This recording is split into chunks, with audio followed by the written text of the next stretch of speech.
Okay. Hi, everyone. Hey! So, Guess who's back again? yeah. So we decided. So we wanted to do more podcasts. So Which I'm all in favor of because I get to go through these and we get to see if we can catch up in time for the end of One Piece, which will be in about 5 years. yeah, maybe chewing on some hearty pizza. Alright, so this week we said we were gonna watch Phantom Blood. Yeah. And Phantom I said Blood. I wasn't going to watch the first bit because I've seen it more times than I care to count. So do you want to recount like your feelings because you were talking about it beforehand? And I think you probably should have waited for Yeah. Well, here's the thing about, well, for me, JoJo's Bizarre Adventure, especially Phantom Blood, is that, to me, I love JoJo's Bizarre Adventure. However, and I always have this feeling, unless I'm watching it, is that it's more fun to talk about than to watch, and I love this show. Yeah. But especially Phantom Blood. It's just... Analyzing. It's just an older series, and some older series have really held up, and some of them, like Phantom Blood, have not. Like, I've seen Fist of the North Joestar, and there's this Jello Apocalypse made this really cool quick glance series, quick glance video about JoJo's Bizarre Adventure, and it's completely accurate. Is that this one is a Fist of the North Joestar. Yeah. The problem with it is that it's very formulaic. Especially at that time in the 80s where everybody was trying to do Fist of the North Joestar. Well, they were trying to do like the muscle-bound American 80s hero, and it shows. And I feel the same way about those series as that I feel about the old series from the 80s. And there was also this part of Phantom Blood where I looked down to take notes. I looked up, and for a second I thought I saw Joseph there, cause suddenly my brain registered that the art had changed. Yeah. And I was like,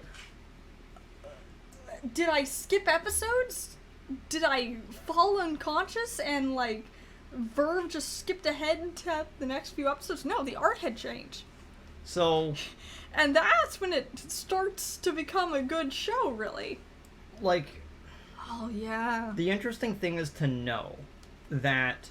This is an old so one. Weekly Shonen Jump, the comic that this ran in, published Chapter 1 in their first and second issues of 1987. And really, it was one of the series that really stood out. Not for the character models or for the story. Because it was actually pretty bad art. But when honestly. it got to color spreads, like on the occasional time when it got color, like the colors just pop. Yeah. And they pop insanely well, because there's the scene where it's like the entire scene is just lit up with pink flames and like cyan green trees. Like, I'm sitting there and I realize there is something very, very distinct about JoJo's Bizarre Adventure, and none of it. And I mean none of it comes from Phantom Blood at all. Yeah. And it all starts in the second series, I think. Which and this is where why, it starts to get into a bizarre adventure. And it's why I recommended that we do the first series all at once. the first series, which is 10 episodes. Which is like double what we normally do, so we're not going to go into individual episodes. Yeah, but it's very necessary because not a lot really happens. I could sum it up in like 5 sentences and you wouldn't miss a thing. If you saw Phantom Blood nowadays in Weekly Shonen Jump, it would get canceled. Immediately. It would be canceled before it even got to part 2. And that's the important thing, is that for its time, it mimicking Fist of the North Star a little bit, The character designs are a little bit more, well, it like helped it survive 80s, long enough to be something different. 80s sort of like perfectly like a lot of the characters either looked really a lot of the characters at the time looked really close to literally everything else that was coming out. But for some reason, Phantom Blood took off. And I know I had it explained to me why, because actually around this time Dragon Ball became a thing too. And Dragon Ball just stands out in just a crowd of super macho muscle men that just stare at each other and make each other explode. yeah. It's like, and that's what almost every series was at the time in Shonen Jump. Perhaps in other series is that they were a little bit different, but in Shonen Jump you had like wall-to-wall series. What were the other series that ran at the same time? I know around the same time Dragon Ball came up. Was Akira? No, Akira was a... No, it was different publication. Was a movie first. No, it wasn't? It was a comic that was half finished when the movie came out, and then the comic finished after the movie did. Mm-hmm. It's why the movie is so weird, because most of the plot's missing. This is why you always read the manga before you watch the anime, just saying. Unless it's... Unless it's what? I had the name of a series in my head, and then I completely forgot it. I So- just bit the dust on that sentence. They compressed 44 chapters And you into don't... 10 episodes. And it doesn't feel like it's lacking or you're missing context. And Which is the thing. Like, this is a series to watch, but I would advise skipping the first 2 episodes. Like, I would advise starting at 3, because you watch the first episode. You have to go through the first 3 episodes, which are important. Mm-hmm. Everything else... I will say this. The series is a slow climb. Every single episode you go down, the series gets better. Mm-hmm. And by the time you get to the end of part 5, you're like, oh, I can't wait for the rest of the series to come out, because you just saw one of the coolest fights in the series to that date. Like, you see a bunch of really cool characters, you see really fantastical designs. Araki, the mangaka, finally shows what he is about. Yeah, he really finds himself in terms of a story. Because throughout this, you kind of see art changing, you see motivations that are kind of flat. Yeah, no, I loved Speedwagon up until he stopped doing stuff. Yeah, and it's like, hey, I've got a magical floating hat. It's like, are you gonna talk about that? No, I'm gonna just throw it at you and then never throw anything else. Is a character that bites it so bad. The worst stuff happens to him. And he doesn't even get any powers to boot. Compared to Zappelli, who actually dies, yeah. And it's so interesting, because you sit there and it's basically distilled 80s manga all in 10 episodes. It's a microcosm, and it's really quite interesting to watch from, like, a historical context. Like, this is what people liked in their manga at the time. Yeah. This is what they liked. They liked the peanut gallery, who did nothing unless they were called upon to fight the villains. Peanut gallery. Muscular, almost arm wrestles on stage. And then the magic just comes out of nowhere, and a guy curves his magic around a frog to split a rock. No, it resonates through the frog because it's alive, and then it splits the rock because it's not alive. That makes no sense.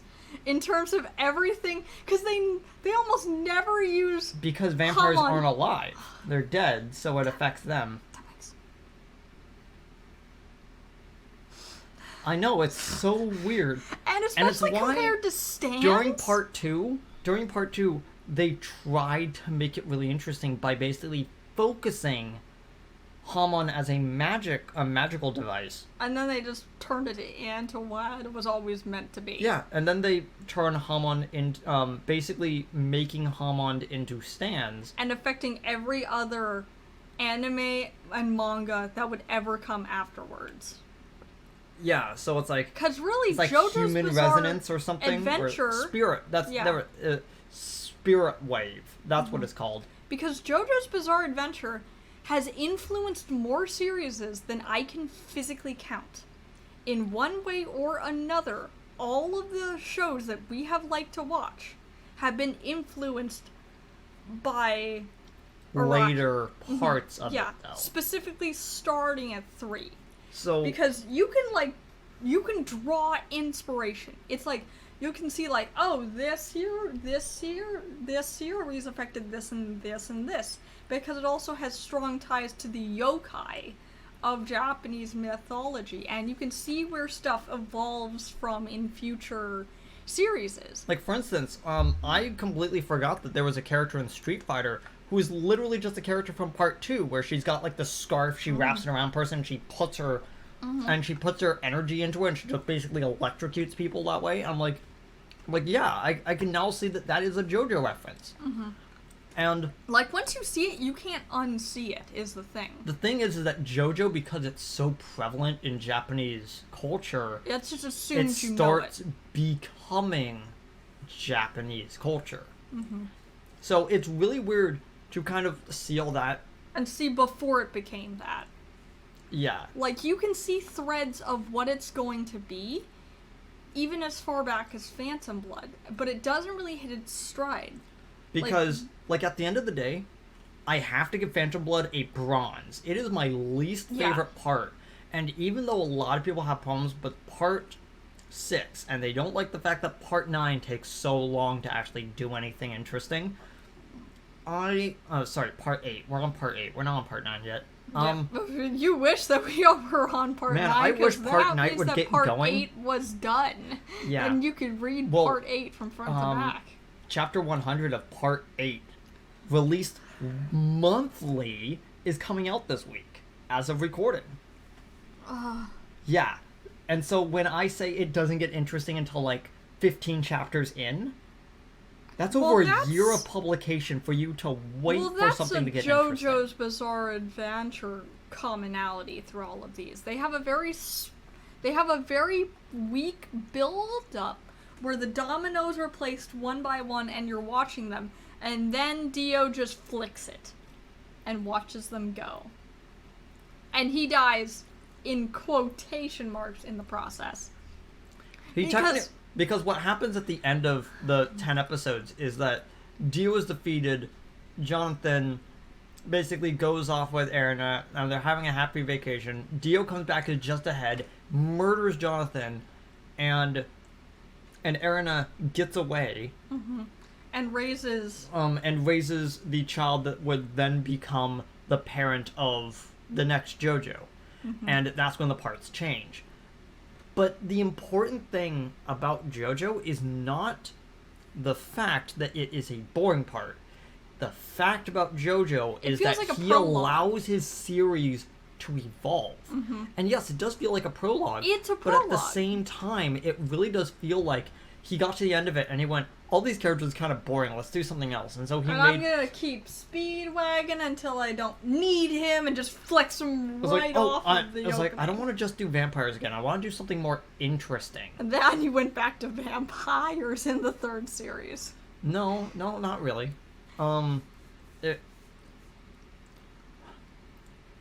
Just talking about Part 1, it's kind of boring. I have to give it a bronze. Like that. I would too. I would not give it a stone. I have to say it is my least favorite part, and there are horrible parts of Part 6 that I just kind of look at and I go, "Why did you do this?" Like, who yes-manned this, and why? Actually, the reason why is because Araki was sitting there going, "Okay, let's see how far I can push this," until the guys at Shonen Jump basically walked into his office and said, "No, you are not having a lesbian romance in our male shonen series. Change that character to the male." And I went, "Dang it, they caught me." Like, darn it.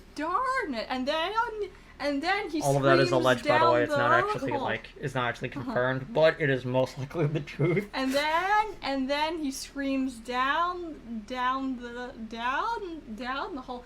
"Hey boys, pick this up for me in like 10 years, thanks." Yeah, but it's like, Oka leans out and says, JoJo as a series is all about Araki as a writer evolving as a person. You look at part 1, it is fundamentally different than part 3. Even the way it starts. Because again, what you have is that you have a lawful good character, and then you have his grandson in part 2, which is this chaotic good character.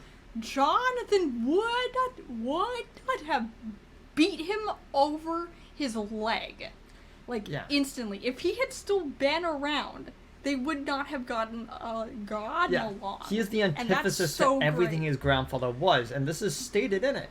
And the reason why is because he wanted to write something else. He wanted it to be obvious that these two were not the same person. And it's why Haman became Stans, and why he tried to make Stans into the more tool-based abilities of Part 7 when he tried to drop JoJo as a name for a series. And it even starts, even in Phantom Blood, where there's this line. Let me see if I can find it. Oh, you actually rewatched all of it to take notes? Yeah, I actually watched it to take notes.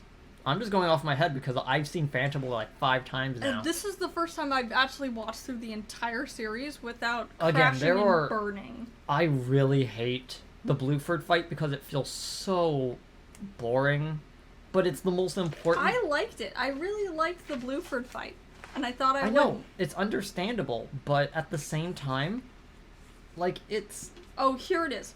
Where it's a line said by He's dragging me down because his hair has, because he can manipulate his hair. I'm like, vampire why? hair powers. Not the last time. I was completely Not the last time you'll see it. Like, I even wrote that if this series hadn't already jumped its own shark it had built out of paper mache and swords, I would have called it on its own nonsense. And then they play the seesaw chain game, and it's like, oh. I can see where season 0 of Yu-Gi-Oh got all of its tricks from. Oh my gosh, that is basically that episode. Isn't it? Well, then again, Yu-Gi-Oh as a series originally started as it's a lot more basically like a JoJo's puzzle Part 2. version of JoJo's Bizarre Adventure Part 1 and 2 fused together. Where With you have Sans. Jonathan as a character, and you have Joseph inhabiting him as like a as a host, and taking him for just like a joyride for the most part. But there's this line actually that's said because by... technically I wanted to say the pharaoh's actual name, but I forgot how you pronounce it. It's a Tem, right? It's a Tem. Well, so a Tem is it's like... more like, what is it? It's like the 5th Joestar. It's more like him, and then Joseph has like taken him over. Well, I can't remember which JoJo I would describe it as, but there was only one who was lawful evil, and that is what I would consider the pharaoh at the beginning of Yu-Gi-Oh! But we're not talking about Yu-Gi-Oh! If we do, we will be talking about all of Part 0 in a single episode, but we're not going to do it because now. I love it, and it's the best part. But there's this line from Zappelli. More people need to watch Part 0. Oh, it's so good. I have most of it in Shonen Jump We can magazine. only move one finger. Okay, I'm gonna select my finger that's on the trigger of this gun. I could pick my thumb. Well, it activates a lighter, puts on top of his hand. I'm like, man, why is this so great? It's so good, and it just gets progressively. But again, we need to good. go back to JoJo. And then, because there's this line from Zappelli where he says, "Power and size are nothing. Technique is everything." It's basic, and that's the theme of all of JoJo's Bizarre Adventure. It's not about how strong or imposing you are. It's not about how strong or imposing you are. It's about how you use all of your tools to win a match. Because he basically likened people to fleas, where a flea is just such a small and insignificant thing, but yet it poses a threat to humankind. That was when he was comparing fighting Dio to the Black Plague, right? No, it was just the fleas. Okay. Because and that's what I would sum up all of JoJo's Bizarre Adventure is the scene in the tunnel where wits and will win the fight over brawn and even brain. Yeah, because Dio has them outmatched, outclassed, and outgunned. They just have to be more cunning. And Than Jonathan does not have the skills required to fight against the Jack. Mm-hmm. You're talking about the fight with Jack in the tunnel where he Yeah. has the light, but And he he's got also the can't. wine glass. But he also can't move the wine glass too And then you much. figure out why. It's because the wine glass is basically A focal point Mm-hmm. for his energy. which is why he gave him the wine glass and told him not to spill it, because he'd get to. Because you need to be he'd steady and you need over-observe himself. constant breathing. Which And he couldn't do that if he was flailing his arms around uselessly. Yeah. So, final note. Bronze. JoJo as a series is my favorite series of all time. It's not mine, but it's Part really good. 1 is such a bronze, it turns people away. 'Cause Unless you're it's those type turned of me away people who twice. really like Fist of the 80s. North Star and believe that that is the greatest Then you'll written love piece it. of media This of all will time. be your favorite part of JoJo's. That And man no ripped other a horse seri- in half. I clapped. I have seen, because I've seen Fist of the North Joestar. I've seen Fist of the North Star. Because I'd heard so much about It's so it. bad. And I saw it in high so school, bad. which would have been the prime time for me to actually watch Fist of the North Star. Like, the thing is and that... I wasn't bored, but I was waiting for something else. The thing 'Cause we're is that... spoiled on modern day anime, having both good fights and a good story. Fist of the North Star is one of the perfect showcases of just because it's old does not mean it's good. Evangelion. But You want to say that louder for the people in the back? But there are a lot of series that I physically have to put my foot down and basically say, this series was not good. You have to kind of look at it both when it came out and nowadays. And nowadays, the series is just not... It's not good. It doesn't hold... Well, here's the problem. And JoJo's If it Bizarre was Adventure just this basically series- falls apart because it is trying to emulate something that at its core... It was not. Yeah. Because here's the thing, if you just isolated 1 and 2, they'd be fine. However, it also has to match wits with the expert story of 3 and 4. It has to match wits with Steel Ball Run, which is impossible. Yeah. To put this series against 4 or 8, Like, should not do. I It's would apples rather... and melons. Yeah, I rewatched the Civil War. Yeah, I reread the Civil War arc You of Steel showed Ball it Run to me. more than I have watched all of part 1. Like, it Well, is that's not that hard. like, I love that fight more than anything else in parts 1 and 2, and Joseph is still my favorite JoJo character. It's But it's Josuke. I can't help it. The ones that look like they would fit into an emo band, I just like. It's like that one. That's the gremlin I like. It's that one right there. It's the tough guy with the 90s pompadour. I want more of him, thanks. So I guess that's it for... So we both agree for the bronze? yeah. And now we segue through a commonality of how is this man still alive, which is the one thing that has bridged both the JoJo's Bizarre Adventure series we watched and this grouping of episodes here.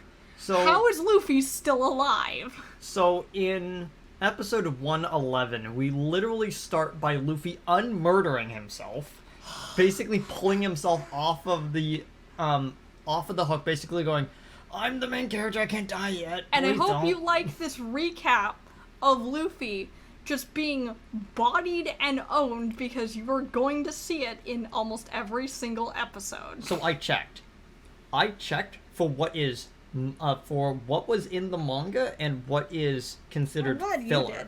for One Piece. Mm-hmm.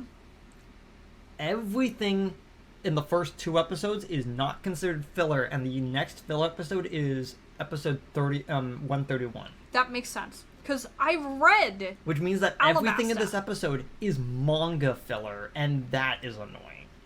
Well, it's not it's the not the most fact that it's- egregious manga filler, so it Even in gets this, a pass. even in this series. Mm-hmm, yeah. But I'm sitting there and I'm like, I kind of don't care about anything in this episode. Yeah, I feel the same. You know, I had some I cared a things little bit that, more like, about the next one, but we're gonna get into that. Zoro just deadlifts a camel, and Tashia and Smoker gives Tashigi, like, a blank check to help the Straw Hats, because he's probably going for reinforcements, and he basically says, hey, I'm gonna leave it up to your discretion on what you do, as he slips her a note saying, help the Straw Hats. Okay, we're going to help the Straw Hats by putting them in prison and making them learn what they've done.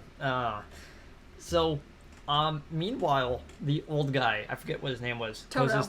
Toto? How I remember it is he wants to bless the rains in Alabasta. That's how I remember So his he's name. sitting there and he sees this massive sandstorm.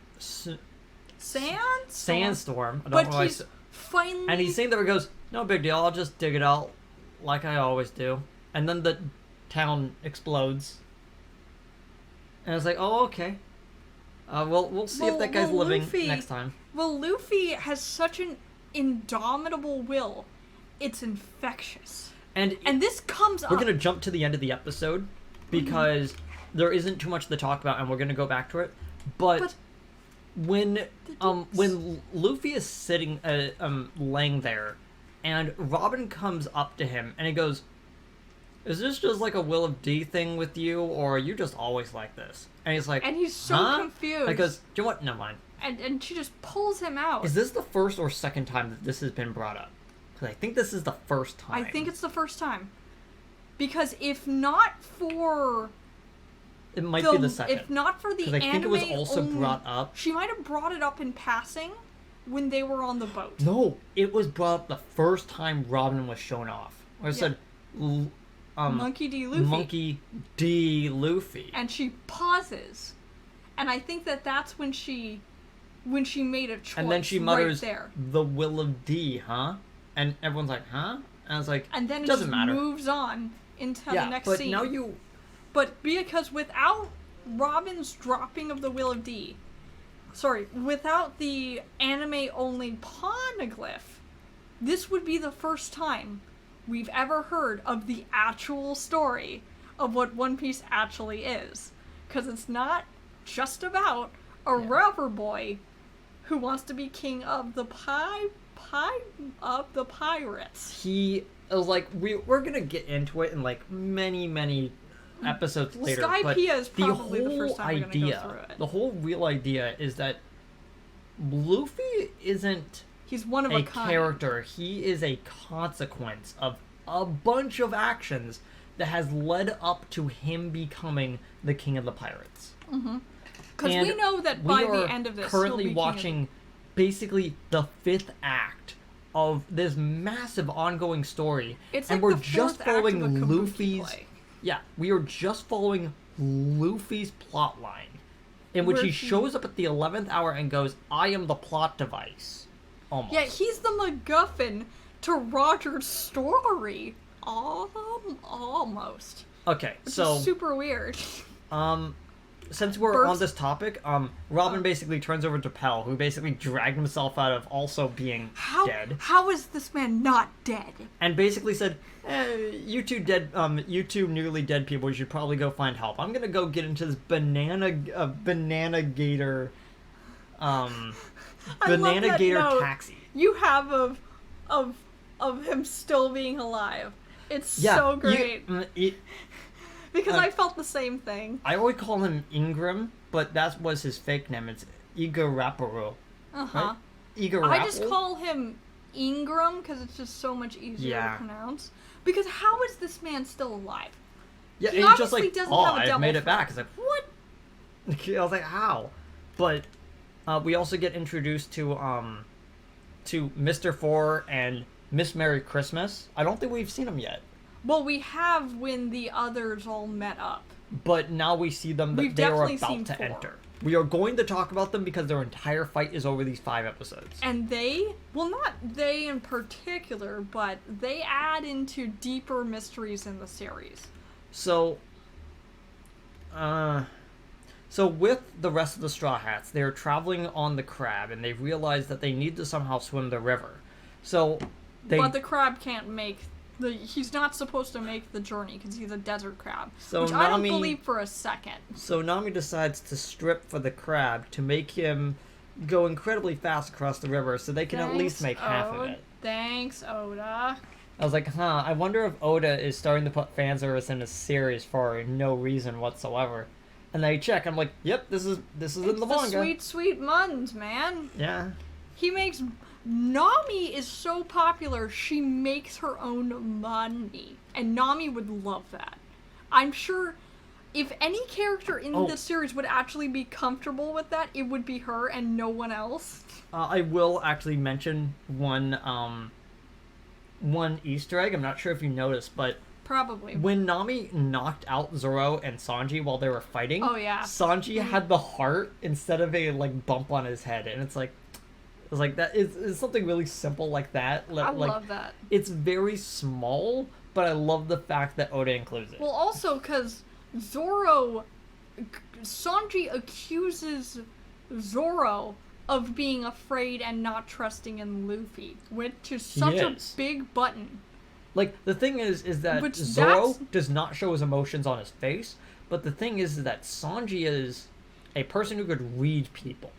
Very well. And he knows that Zoro is the type of person who always internalizes his emotions. Well, he's just used to people who are like that, where Sanji is dependent on being able to read the room better than anybody else. So he's probably more equipped to deal with Zoro than anyone else in the group. This may be like a really weird analogy, but Sanji is kind of the Ten Shinhan of the group when talking about Dragon Ball Z. And okay, yeah. some people might not realize it, but Zoro really kind of is. Does that make Usopp Yamcha then? Yeah, it does make him Yamcha. It makes him Yamcha.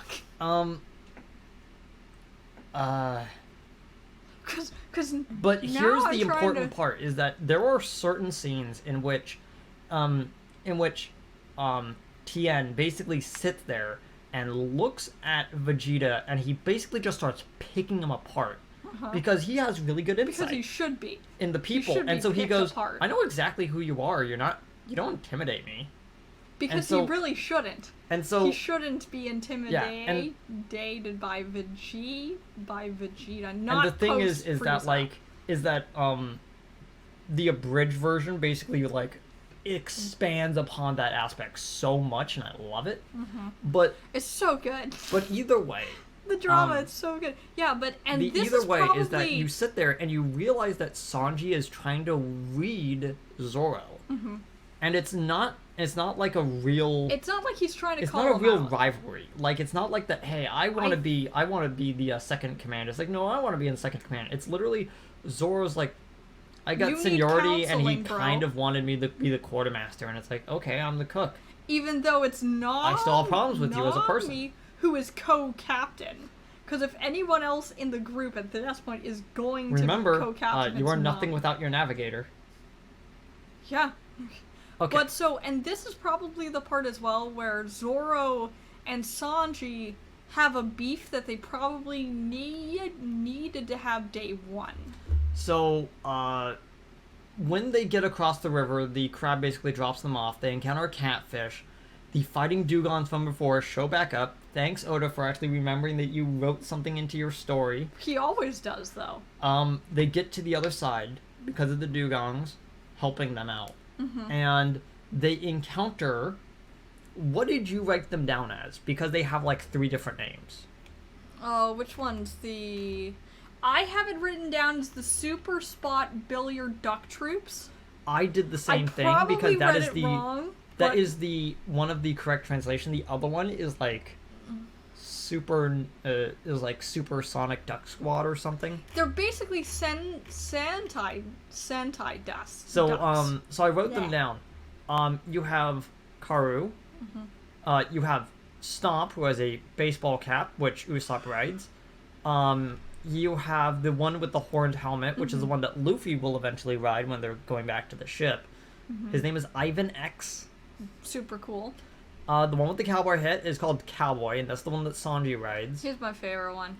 The one that looks like a beach bum, where he's got like the like bucket hat and he's got like the glasses on. His name is Bourbon Junior. I'm trying to think. Is that the one? I thought the first one that's smiling all glance the time. I thought was that it was like a chef because it just was like the coloration and the shape of the hat. That's the one that Nami rides. The one with the Roman hat is called Kentaros. Well, That's the one that Zoro the rides. Right one, yeah. And then Chopper rides the one with the conical hat. His name is Hikoichi. And I'm sitting there, I was like, man, these are all really great designs. And later on, they're gonna do something where it's like, who's riding the ducks? And it's like clearly Vivi would be riding on Karu. What are you guys doing? Yeah. Well, it's probably because they don't know her well enough at that point, because like it's quite obvious as the viewers or as people who know Vivi that she would not go without her trusty steed. Which I'm very thankful for later on in the episodes. Yeah. We also kind of like glanced over something, but there was a scene in which Smoker basically goes, you know what, I'm gonna get out of here. Tashigi, you're in control, don't mess this up. And I was like, okay. I'm going out to sea. And then It gets on the coolest looking motorcycle I have ever seen. I wish we got to see the bike more as the series went on. Yeah. Because he's never on the bike now. And that makes me so sad. But he has the such fact a cool that bike. Smoker would be the type of person who would ride a bike I like that to looks think like that in another universe where Luffy became a Marine, Zoro and Smoker would have been really good friends. Maybe. I like to think that because like they're really similar, and they both have codes of honor. There's basically no reason except for sides and alliances why they wouldn't be friends. Well, we're going to jump into the next episode. Yep. Because we have to talk about this. So we do. In Alubarna, Yep. Yeah. Yep. In Alubarna, they're preparing for war, and everyone's getting everything ready. The walls are high. The operatives are being wacky, jokey people. Shenanigans are. They evacuate the civilians, which I completely forgot that they did. It's like, oh right, I know. the city is empty. No wonder. I was like, okay, so they kept the casualties down by evacuating Which was the really civilians. Smart of them to do. Now, here's the thing. Especially the rebel army should have realized something was wrong when they realized that there was no civilians in the city. Because if Cobra was truly an evil dictator, they would have used them as a human shield. Yeah. And I think Koza is just a little bit too blind by fear. They're too blind by fear and desperation. And a little bit of anger. And Koza has been shot. So he's probably not actually on his A sir, game. should you get that bullet out of your side? Nah, I'll do it later. I'll take a rest to heal when I'm dead. I'll take a dang it, I forgot what the D&D phrase is. Either way, we started getting update maps. And these were some of my favorite parts of the manga because you open up one spot. You see the cover page, you see the name of it, flip it over, there was a whole page about an entire map of the city where you see alleyways, building size, all of this. You see exactly where the characters are, where they moved to, who they're fighting against. Yeah. And it's one of the best aspects of Oda's of anything Oda does is that he has a grasp on location. Yes. He knows where the location is so well that if characters are in the area, you know that this guy has thought about where these characters are going. That's one of the things I like about Alabasta the most. You're never lost in the Alabasta arc. Whereas some arcs that are going to come up, location isn't as specified, but in Alabasta, you're never lost at any part of the arc. So, the thing that basically caught me off guard is one of the soldiers basically went up to... Oh, what is his name? I wrote it down. Chaka? Yeah, Chaka. Oh. And he's like, there's 2 million people coming up over the ridge. I'm like, what? It's like, how is there that many people in a rebel army? No way that...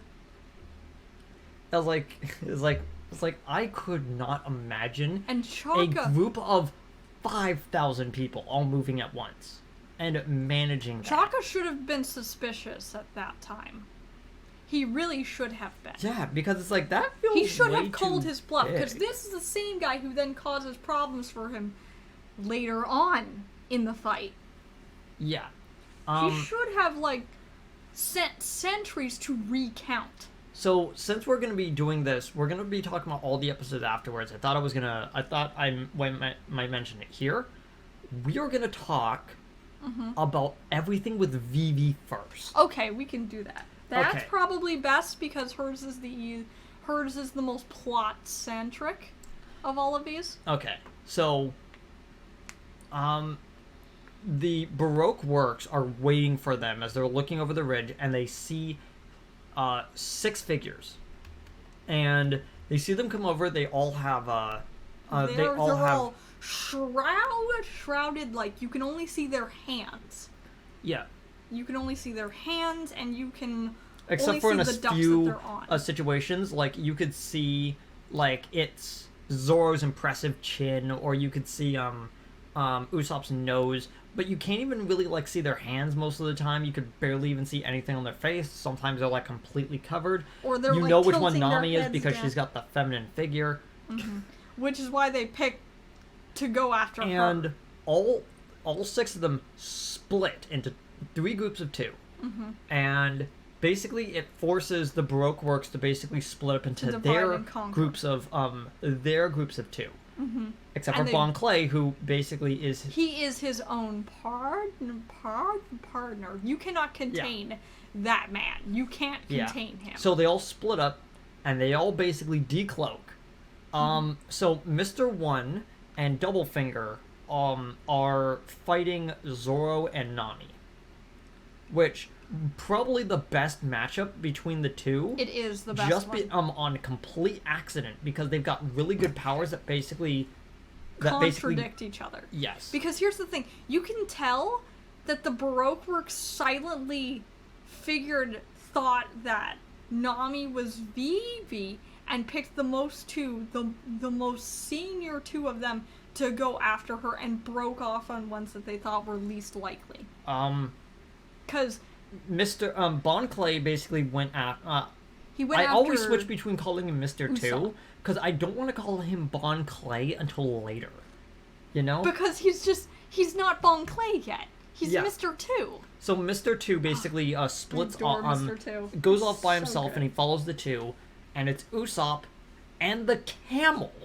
Yeah. So Which, one of the when I saw, I'd forgotten that that's how it first shook down. I'm like, where's Sanji? And then I thought, oh, they're going to do a switch between Sanji and Usopp. And I was like, Yeah. that makes so much sense. So, Sanji and Chopper get the 2 new people, and it's like, wait, where's Vivi? And Vivi is riding on Karu going out because they got their way math wrong. They're behind. like, well, we got like 5 faces, And then they minus counted Luffy, plus minus Mr. Luffy plus Mr. Prince. Mr. Prince. That's 2, so that makes 6. But that's wrong because they have 7 people, because for some reason they didn't count Chopper, because Mr. 2 didn't show them Chopper, because Chopper Is an animal. thought Chopper was their pet and not an actual Which crew member. everyone does. Which is why Chopper has a laughably low bounty. And I'm like- even though he and Beppo should have the highest bounties of the group. Yeah, and so their numbers were completely off because they forgot miscounted 2 different ways. Yeah. And so it's like, okay, so Vivi is riding out to meet up with Koza, and she stands right in front of the place, not actually engaging. She's just standing there with her arms open going, "Hey Koza, please notice me." And Later, then a like, cannonball lands right in front of her to like smoke screen her. I'm like, yeah, that's exactly what I thought was gonna happen. And And then Koza she and her gets basically trampled. miss each other, and she loses another fight to her own weak and frail body. That girl has been through a lot. But you can tell that this is a bit of convenience to keep the fight going long enough for Luffy to show up. I mean, Otherwise, the he's problem going with to miss the Vivi fight. is that she hasn't had is that this is as close to the closest she ever got to basically mook enemies was right before Pell stepped in. And she took out like 3 of them. Mm-hmm. And she still lost that She fight. can't take on these guys, because there's what? There's like 10,000? 20,000? 2 million rebels. Is that the real number, though? That is the number that was given, but I think the number is actually like 20,000. I think it's 20,000. Because I remember Koza or someone saying that we managed to pull 20,000 guys, and if we're quick, we should be able to win. Yeah. Because of the stress Because and what the might drought. actually be happening is that they are pretending that they have a bigger army than they do. Well, it's also that guy as well, trying to make Chaka scared. Also, I kind of want to take a little pause because I just remember this. Why was Miss Merry Christmas running after Sanji and Chopper?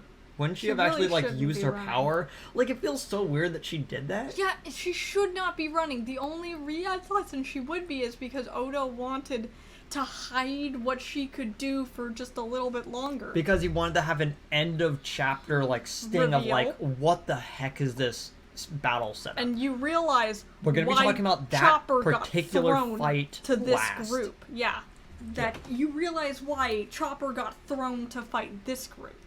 Okay, so you have a situation in which, like Vivi basically just gets trampled, and Karu basically like tries to pick her up and is like, okay, we're going, and then Usopp appears on a horse, basically going, okay, we're getting out of here, and then she goes, And then are you really and that? she's instantly suspicious, as And- she should be, because Usopp is probably And too Usopp afraid basically to pulls ride up his on. arm and shows the bandages and going, yeah, I've got the bandages right here. And she goes, you're not Usopp. And it goes back to exactly what this is. So what It's a mark. they did was that they drew an X, something really simple that they could all draw very They should get that they that could draw very tattooed on. confidently. So they have the X sitting there, and then they wrapped it in bandages. So that If they you- cannot say what is underneath the bandages, They're a fake, and that's so intelligent. And even Sanji has one, yeah. because they don't know if he's going to get grabbed by Mr. Two somewhere where they can't see. So it's obvious that Mr. Two took out Usopp Or got away, which is probably because much what happened easier. is that they improperly paired up Sanji and Usopp with the people that they weren't going to fight. So Mr. Two can get away so they can have this scene where they can explain it. Mr. Two is now running around with Usopp's like goggles on because Oda remembered he can only mimic bodies. He can't cannot mimic duplicate all. their clothes. So to make the disguise work, he had to take the goggles. So he probably just got like a cheap shot, took the goggles, and ran. Yeah, which And Usopp Which went is the brought up other later. direction. Vivi and Karu basically tried their hardest to run up a solid wall to get away from Mr. Two, and they do it. This whole batch of episodes is just wacky character hour. Meanwhile, Mr. Two is running at them in the dumbest way possible, and I hate it, and I want him to stop running like that. Please. Can't he just ballet jump everywhere and not just run like a crazy madman? Ugh. Lunge. Well, it's like, how he moves later on in the series anyways, so... And then he basically runs up the solid wall again, and it's like, Because of course he can. and they're about to get off, and then Karu gets shot by a stray bullet, and I got really sad. I knew you would. And I saw that and like, oh, I'm So- not gonna like that. Vivi is running, like no, Karu is running, with He's trying and- his best. That darn bird, he's just trying. yeah. So they're making as much headway as possible as they're going down, and Karu basically slowly just falls to the ground and basically passes out. Mm-hmm. And Karu's sitting just basically they're lifeless as Vivi is yelling at the top of his lungs. I almost shed a tear, And then Sanji's theme plays as he walks As in he and saves walks her. up, like, because this is what Sanji does. He moves in to save the ladies. Yeah. And there is a woman in peril, so he must arrive to save the day. So, Even though Vivi yeah. could probably take him out. He's accompanied by Ivan X and Cowboy, who basically, like, pick up Karu to basically give him first aid. He told Usopp to basically run and meet up with Chopper because Chopper is gonna need some help with his fight. He's on his own against two people. That and he has Chopper no is way to fight against. Well, it would be spoilers if we say that he did. And then Sanji basically goes, I'm gonna take on Mr. Two. So And the Vivi worst matchup starts ever. running, trying to find Kozu, but there is no way that she's gonna be able to find him. So instead, she basically goes all the way up to the palace and meets up with I forgot his name again. Chaka? With Chaka, basically going. Well, she's trying to find she goes, either okay, him or I made her it back. father. I know what happened. Everything was a ploy by Crocodile to basically set all this up to basically fight them. The king is in his possession right now, and there's no way for us to whoever get him you back. have here, he's a fraud. And it's like, well, the king that was over down in the town never came back. So it's like, Which is okay. a bad sign. Yeah. Which And we already know that it's Bon Clay because of his powers. Uh-huh. And so they're all sitting there, and Vivi's like, how are we going to make it so that everyone stops fighting? She thinks about that and goes, okay, we're going to blow up the palace. And everyone goes, what? And it goes, yeah, if we blow up the palace, it means that there is no place for them to go towards, and they're going to all stop fighting for a bit. Well, it will at least confuse them, and perhaps we can talk it out at that point. And then, because all Vivi has to do, because Koza says this, he doesn't want to kill the king. He wants it all to stop. Yeah, and so if they can what he talk wants to them to do Koza, is to it's surrender. over. And his plan to surrender was to basically take out the palace. And But so if she's going to Vivi make- takes out the palace first, it means that it's basically them surrendering before the battle even starts, and it means that they can avoid all of this fighting. Which is good because they've evacuated the entire town, and they only have the palace to lose. Because the king's gone, for all they know, he's dead. And So it's just Vivi and the king's advisors. And Chaka basically has a flashback to the king's perspective, and he's like, I would rather lose everything I own and this palace than lose a single civilian. Because they're more important than any legacy that this building has. It's been standing for 400 years, it's got beautiful art. Doesn't matter. It can go to heck, and I would burn. be fine with it. Yeah. Koza makes his and ancestors Koza basically proud, and you know he does. Okay. So Chaka basically goes to one knee and basically bows to her, basically going, I will do it. Be done, basically. Like, Yeah. we'll do it. I was like, I understand. Where do we start? This is exactly what he would have done as well. And it is. So, Sanji. Mm-hmm. So, Sanji is currently fighting Bon Clay. Like, again, we're jumping around the episode. Moving to this. We're now in, like, the end of episode 5. Like, right now. We're probably the worst matchup on Earth. In terms of skill, it's the best one. In terms of matchup between powers, Sanji's about to have a bad time. Because Bon Clay starts the fight, and he's doing his twirls, and he, like, goes, and he turns into Usopp. And just Sanji and then he immediately has none of it. punches him and goes, you would hit your own ally? And goes, I do it every day. Let me find exactly the line. No matter what form you take, you are still you. A person is their soul. And Bon Clay goes, oh, he's smitten. Oh, so His heart refined. is smitten. His heart is smitten. And I just sit there going, dang it, Bon Clay, stop doing this. And then Bon he basically Clay, stop. touches his face and he's cycling through. And then it's Nami for like a split second as he goes insane. And then he goes, huh? Switches it back. switches it out, switches it back, and I was like, man, this guy's so easy to read. It's like, how can I best a man of such elegant refinement? Women.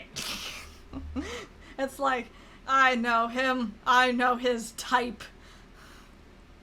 Do you remember which episode it was that we saw what was going on with Zoro and Nami? Because we're gonna talk about Zoro and Nami next. I think is number.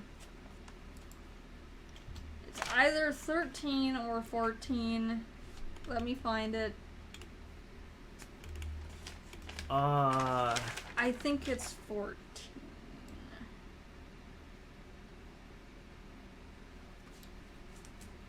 I think it might actually be 14 sounds about right, but I don't know where it is. I'm trying to find my notes. Oh, it's 13. Zoro and Nami are paired off against Mr. One and Miss Double Finger, and they go for Nami first because they look between. Yeah, because Nami and the ducks are in the background going, "You got this, Zoro, you can fight them," and Zoro pitches a fit, as he usually does. And then they go for Nami first because they realize she's easy pickings. Yeah, I can't actually find my... Oh, it's right there. Oh, no, it's not. Yeah, I'm trying to find my notes on it because I wrote something down.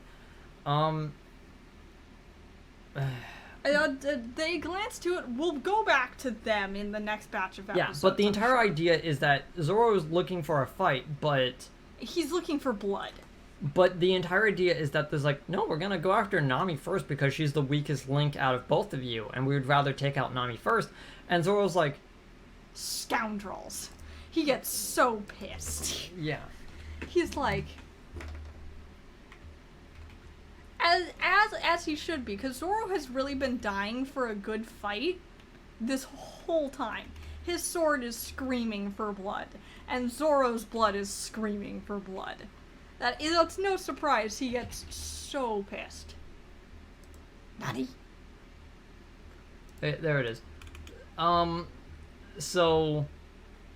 I do like the fact that at that point into the story, they were completely right. Nami is the weakest Straw Hat member. Because at least Usopp has range. At least he had tricks up his sleeves. Well, let's bring this up. Luffy is the leader, and he's also the more. He's the most adept. He's the guy who basically boosts morale with all of them. Him being near them boosts morale. He also has really interesting powers. So we're also going to remove Chopper because, you know, he's the medic, but he also has a double fruit power. So and he's we useful. Really haven't seen what he can do in a real fight yet, so it's unfair to place him on the list right now. Zoro and Sanji have both been shown to be very capable fighters and have taken out several groups of people. They're the bruisers of the group. Sanji's more towards speed, like he uses speed to make his hits have more of an impact, but Zoro is the overall heavy. And then it's when they need a dude dead, Zoro is the one to do it. But Usopp is the weakest, and I'm like, yeah, but Usopp has a ranged attack, and he is the most durable. Second, well, he's also got a bunch of tricks. He is the second most durable Straw Hat. That's right next to Zoro. Tricksy. And that's because Zoro was disemboweled at one point, and he went, I could probably still fight. I can walk it off, and it won't be the worst wound he'll have either. Yeah. It won't be. He'll suffer much worse. So, now we get into what is the most important part. Chopper is sitting there alone. The Miss Merry Christmas fight. Chopper is sitting there alone after Sanji basically tells Usopp he taps out. To basically go, you go do that because he's fighting alone and he's gonna need help. And he will. You see Chopper, and he's basically really confused looking at a hole in the ground.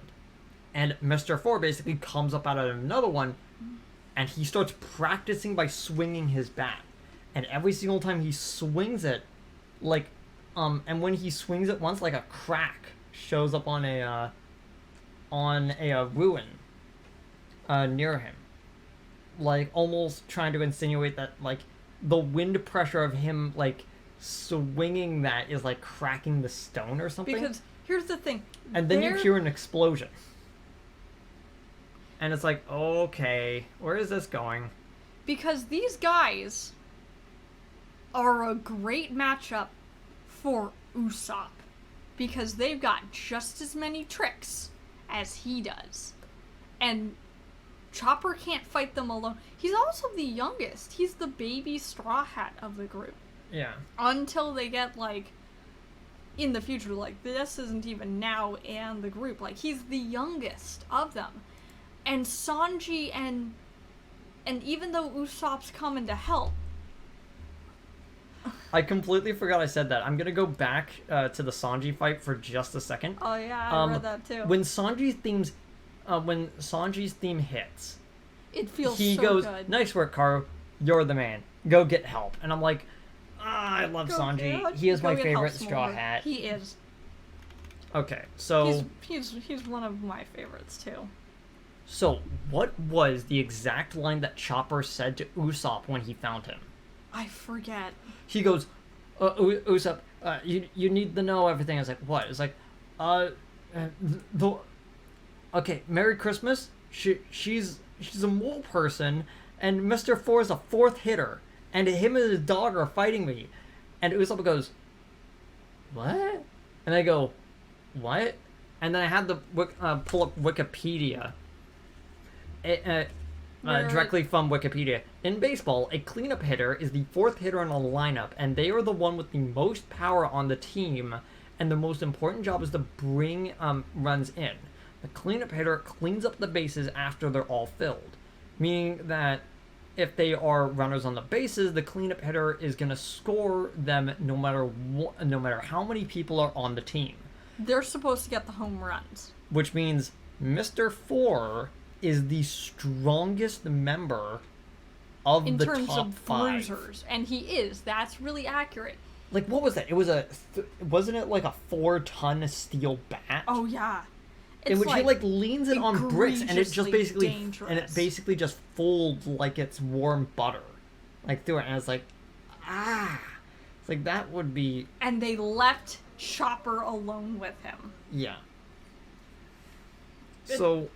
And this is where the fight starts to get interesting, is with these two. Because we're not at the Zoro Mr. One fight, but I think that this fight, out of all the fights, is the most interesting. Yeah. Because it's that. got the most to give, it's got the most gimmicks, it's fun to watch, it flows.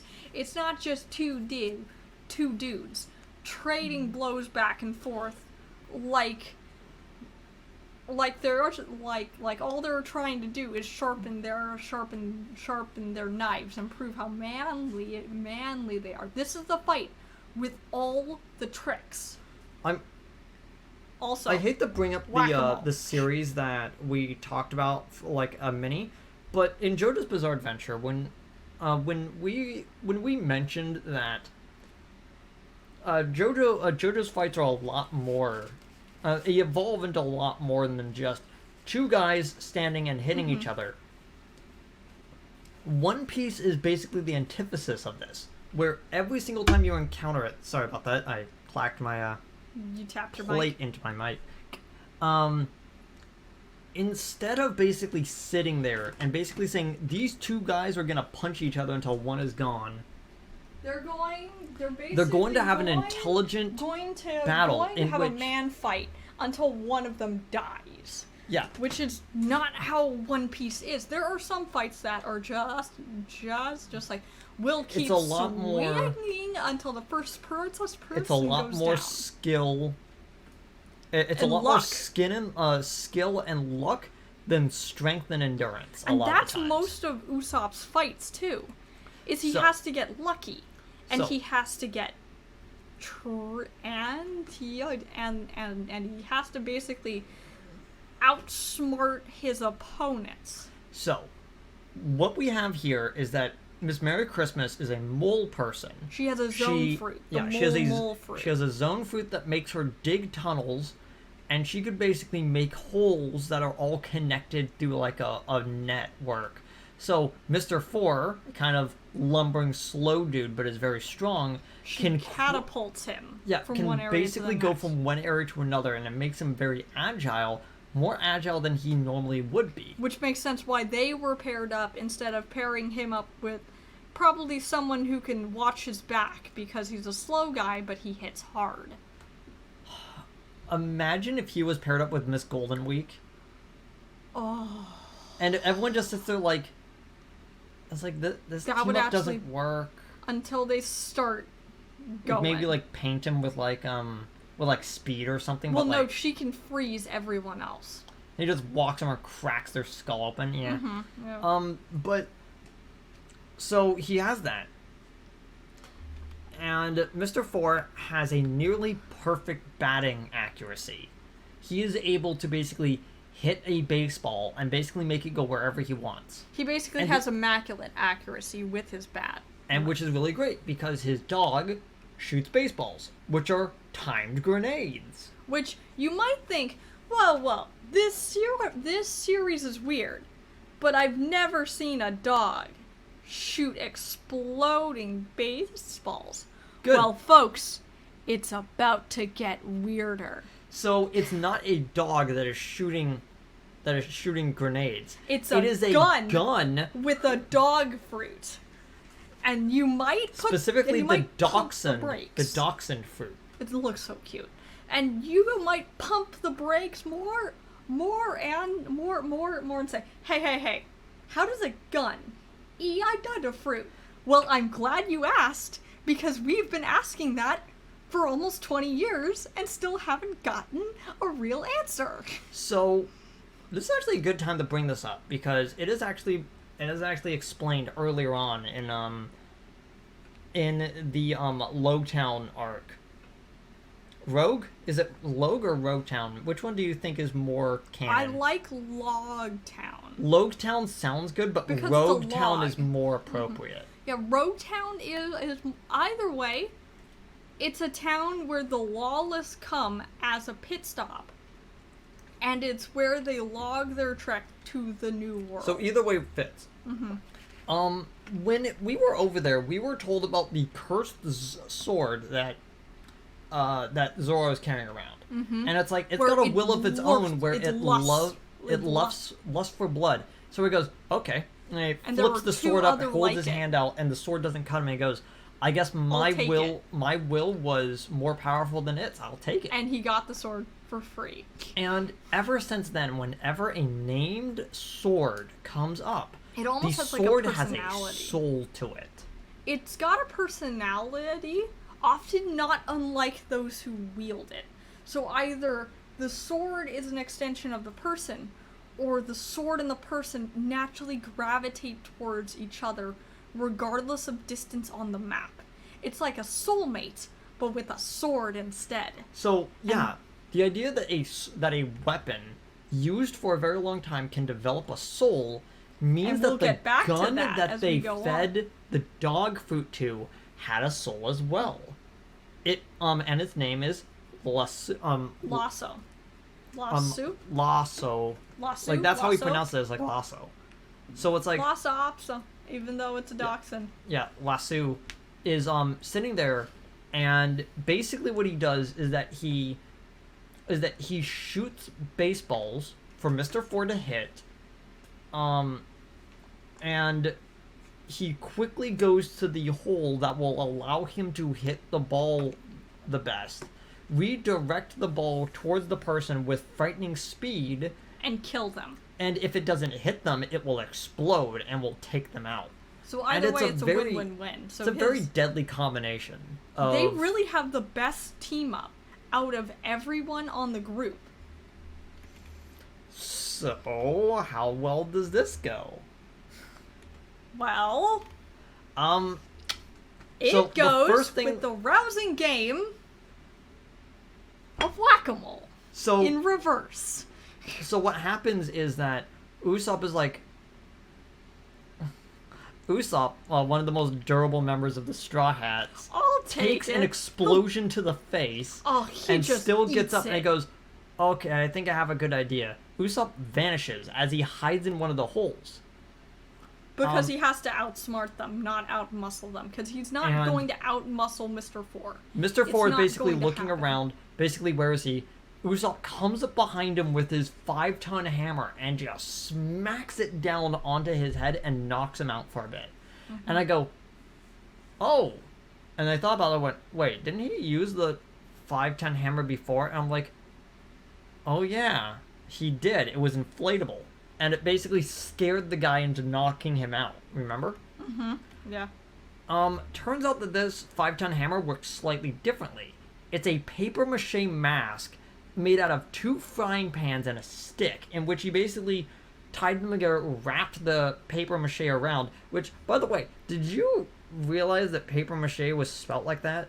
I did not, but it makes sense that, yeah, it's French now that I can see it. It's got like a little like carrot over the A. And my eyes are starting to go cross, and I can barely read because I forgot my glasses downstairs. Yeah. But that makes sense. It looks French, and it makes sense. Usopp, calling himself the Dynast of Destruction, starts playing whack-a-mole with her until Mr. Four basically gets up so funny. without any sort of like damage to him. And Lasso basically throws a ball, it explodes next to her, and it melts the papier-mâché, like, and Merry Christmas gets so upset with him. She feels lied to. She feels like this was supposed to be a fight for the ages. She gets so upset. And Usopp is now scared of the penguin-related power that she's gonna throw out because he keeps calling her a penguin. Oh, because he doesn't know what. Because like it has a beak and it's got weird fingers. Usopp, honey, it's not a beak. You're just dumb as bricks. She then pulls out her final attack, Mole Banana, which is her just coming up from right below the person and basically trying to claw at their lower stomach. She's trying to disembowel people. Yeah.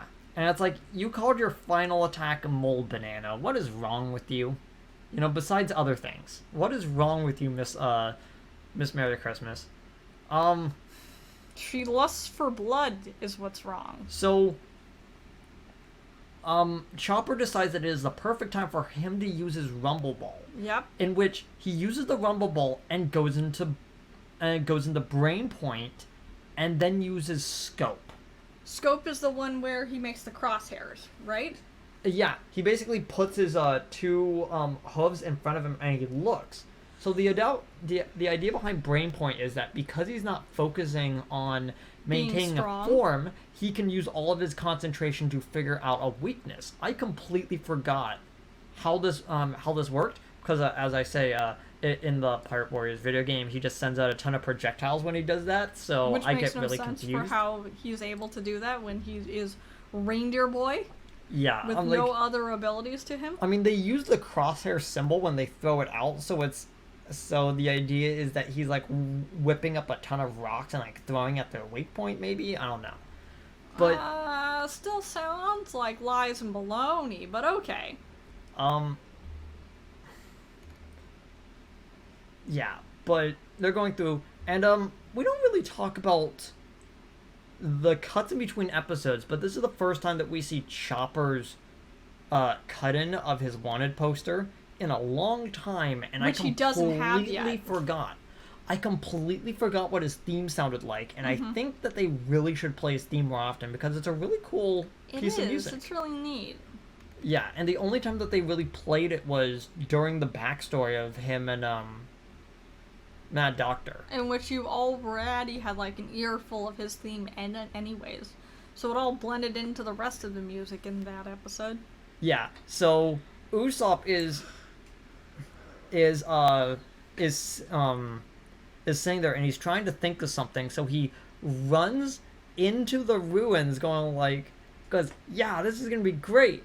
And then the ruins do not stop her, she just crawls through it, and he gets really confused, even though he saw her take down the ruins when he first got there. Yeah, but Usopp's not that bright, and he thinks that she's a penguin.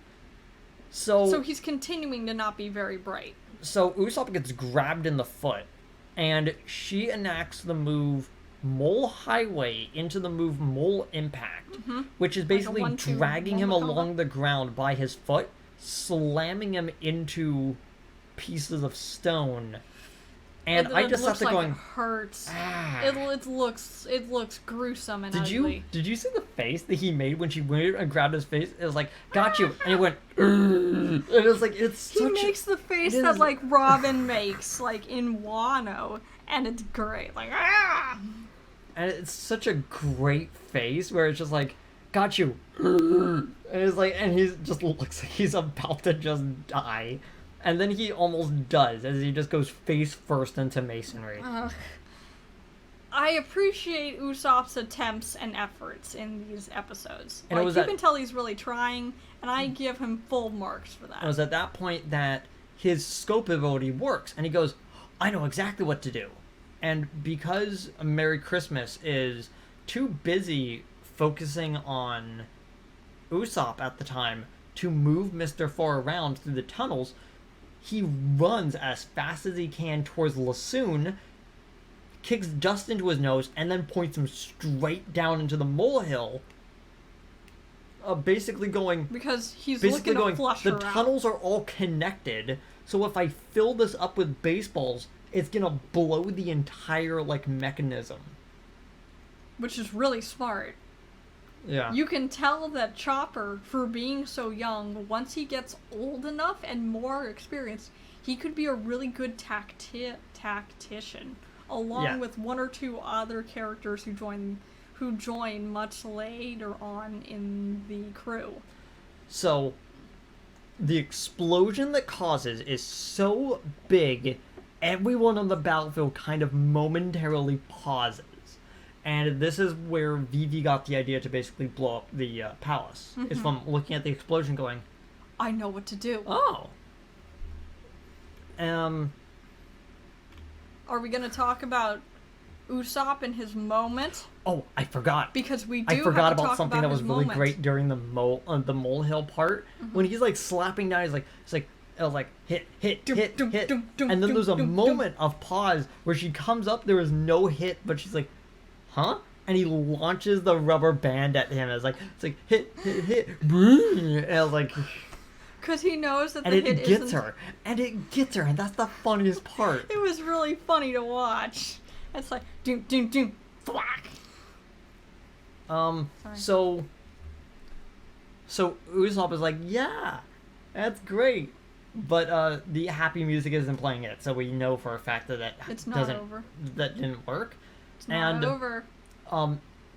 And Four basically comes up and grabs his leg again and basically tells them, oh yeah, you didn't know that a crocodile just murdered Luffy? And Usopp gets so pissed. Yeah, he basically breaks He gets a little more bit. righteously pissed than we're gonna see him until Ines Lobby and Wad Butter 7. Because there's no way in hell Luffy is dead. To Usopp, Luffy might as well be immortal, which makes sense. Because Usopp is so terribly in Luffy's shadow, even to here. You can tell that he looks up to him so desperately. So the thought that Luffy is dead is just so insultive to Usopp, and it's great. So Usopp does something really interesting. Usopp starts yelling at her furiously, and he correctly calls her a mole, even though he calls her a penguin later on in the fight. It's like his brain starts working or something. No. It means he was calling her a penguin on purpose. Mm-hmm. He was being an idiot on purpose. I never like that. It makes sense though, like the nickname thing isn't that bad. Because I joke about Usopp. He's not actually as dumb as a bag of bricks. So, Sometimes he's as useful as a bag of bricks though. So, Merry Christmas starts dragging him around again and starts smashing him into things as he's trying to monologue about how Luffy is a great person and he wouldn't stand for this. And it's like... And it's he's like, gonna be king of the pirates, and like And he she gets starts so laughing. indignant and angry, and I love it. I loved it so much. And then they decide to do Mole Impact directly into Mr. Four's bat, and Usopp's brain shatters. Sorry, his skull shatters into several pieces, and his nose disintegrates. And you see so hard you to see watch. the skull fractures like from the inside, and I go, It's so painful, and it's so bad to watch, because Usopp is outmatched. He can't take the both of them on. and Sanji should have stayed. And they both they basically look away towards Chopper to go take him out, and then Usopp continues the monologue even though he's got a fractured so good, skull. because he's going to die, making sure that they know Luffy is all that and 15 bags of chips. By the way, did you catch the thing that Chopper said that made me pause the video and start laughing loudly, even though I probably shouldn't have because it was in the middle of the night? So great. I was like, I was Usopp's not watching a it coward, and I just started laughing. I'm like, you Based haven't on been around long was enough, have you? there on land. No, he wasn't there on land. He wasn't there on Little Garden. That makes sense why he thinks Usopp is all that as well. Because, well, here's the thing. Usopp, when the chips are down, he somehow comes through. I don't know how he scrounges up the skill and the talent to make it work, but when the chips are down, Usopp comes through. So at this point, Usopp is basically a walking zombie, who is going to finish this no matter what. And Chopper goes, "Oh, this is a good time to use one of my hybrid forms, because we have." I think I mentioned this, like when he first showed up. You have, actually, I don't think this is the first time. I think he may have shown like another one first. Yeah. In which you have human form, you have animal form, and you have brain form. Brain form being like a midway between the two, but we're gonna consider it a third option for right now. Until we And there get to see is- the actual third There option. are 3 other forms you can take that is an in between between one of those two. He uses arm form, which is brain and human form together. And then he has another one, which is animal and human together. Yeah. I think that's Is that like, the one with the feet? Is that the leg one? I think it might be Yeti form. No, I think Yeti form is all 3 of them. at Yeti once. form is his human hybrid form. No, it's like yeah, whatever. Yeah. But the one that he shows off is horn will- horn point. I will say this. which is animal and brain, which is animal and brain combined together. And he uses it to basically ram Miss Christmas, as Usopp basically uses a smoke star to basically confuse number 4. Usopp then mimics her voice to basically say, "Okay, now swing," and the 4-ton bet goes right into Her, yeah, it into Miss just Christmas's face. clocks her, and it's like, how is anyone in this series still alive? She should be dead. They then use the massive horns as a giant slingshot that launch one of Usopp's actual hammers right into Mr. Four's head and knocks both of them out, basically catching Ding ding ding. Lassoon, Double knockout. catching Lassoon in it, and he spits out one of the balls and it blows both of them up in a fire explosion as they walk away from it because cool guys don't look at explosions.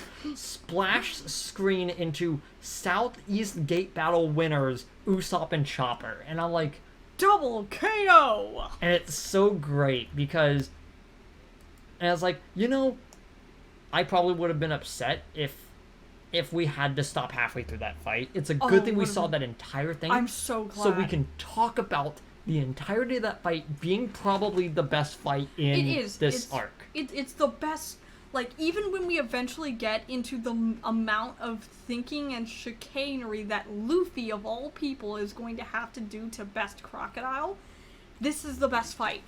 It's just got heart. It's so painful to watch, but you feel so vindicated when they crawl out and they're like, "We got him. We've won. We can go." And say that we're going to help the others, but we're going to just watch because we can't possibly do anything more than this. So I decided to write a summary for the whole thing. I don't usually write out my whole summary. Yeah. But I wanted to make sure I had this in the moment so I could read it the next day. While there's like 2 fantastic episodes in this bunch and the best fight in this arc, there is so much filler that we It's were dead able to air. basically talk about specific actions that were going on. There was so much, as you said, dead air. Well, it's not really dead air because it's only important in context of telling the story. The gang had to get these fights in, but this series has a whole lot to show but nothing to say. We could sum up the fights as Chopper and Usopp get a double KO. Sanji taps in for the Mr. 2 fight. Mr. 1 and Miss Double Finger go, and they try and win a cheap fight, and then it cuts and we don't get to see it. And Luffy is still alive and hungry for meat. And we didn't And see vengeance. we didn't see him for like 3 of these episodes. Yeah. Like the last time we saw him was grabbing on the pedal saying meat, and it's like, It's okay, like, I'm you gonna give you need- meat. Come on. It's like, dude, you need a doctor first. Meat. Don't worry, he'll eat meat and he'll suddenly heal, and then he'll drink a glass of milk, and all of his bone fractures will be gone. Because This is a real thing that happens in the series, and it's funny. it is. It's like, and who else recovers? The future musician of the group. Both. How does he both even him drink that when he and doesn't have Luffy- a stomach to put it into? Yo-ho-ho! Yeah, he just absorbs it right into the bones. He just Um, absorbs it through osmosis, I'm sure. So, Usopp, when he stands up and he continues to recite the monologue, when I was originally reading the manga, because there were a lot of these episodes 'Cause I I just did never read saw. this first. Because I've seen all the way up to Arlong Park, the 4 Kids dub. I Dun, have seen dun, dun. none of this. I have seen barely any of this particular This is season. actually same. It's actually the first time I'm going through and watching Alabasta from front to back because of the 4 Kids dub. Because I just read it in Shonen Jump instead. They mangled Skypiea, by the way.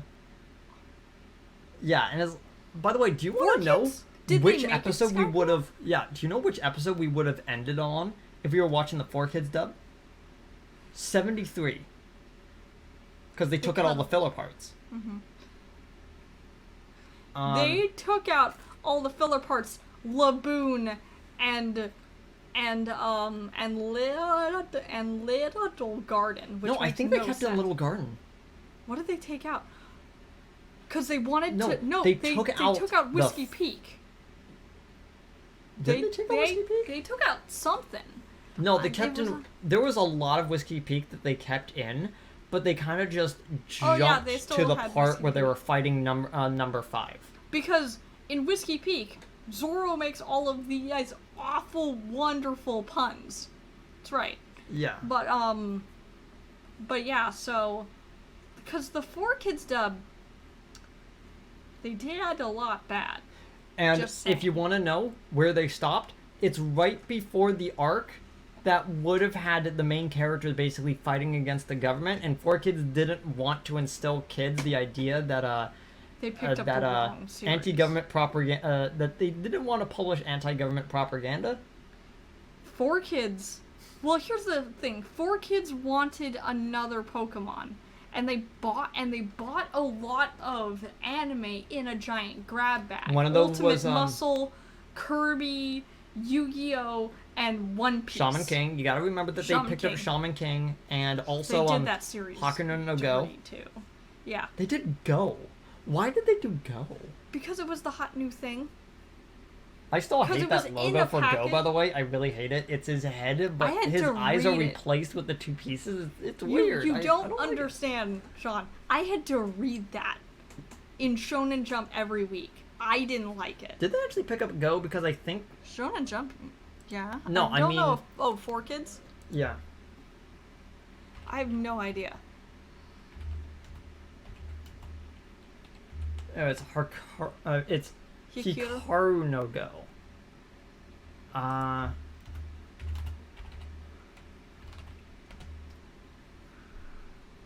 I do not know if they actually picked up a 4 kids. No, it did not have a 4 kids dub. Oh, Thankfully. yeah, because 4 kids was going out of business. Yeah, when it was coming out. That's right, because at that time, Yu-Gi-Oh! Was exiting, which was it? It was going to go into, not Atlantis, but the series before that. It had just finished up. The entire series had just finished up, and they didn't want to pick up GX. That's when Cartoon Network picked up GX. They bought it off of them because of the bankruptcy. Yeah. And they bought up several. I think Cartoon Network also got Shaman King. Shaman King never got finished, though, if I don't remember. Which is a shame, because it was a very interesting series that I liked the premise of, but I didn't like the execution of. Either way, we need to talk about one vitally important aspect.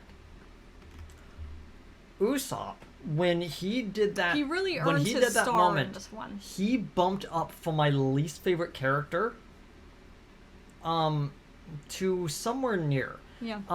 So if you really think about like our way of us like categorizing episodes, each of the characters have their are also on this like tier list thing. At this point, there was no character in the crew that gets added to the crew. None of them that dip into bronze tier with their characterization. I love every single member of the cast from this moment on, and Usopp was the final character to leave bronze. Yep. With since Nami left bronze after Arlong Park started. Mm-hmm. And but you are right that she hasn't done anything since then. Yes, and it is, and the thing is that I think the very next episode is we get her cool fight stuff with her, because Nami has been likened to a glass cannon, and I agree.